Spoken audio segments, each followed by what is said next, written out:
did and get better than a 52.8. So, let's see, I'm going to guess Steve can run a 52.5. My guess.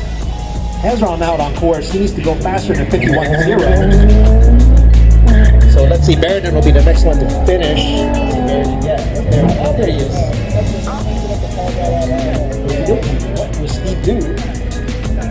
Into the final turn there. Let's see if he can stay tight to the finish.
Baby.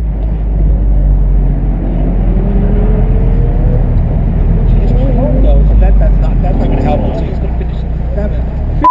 Cone, are you kidding me? He wants to run a 50.5 or better.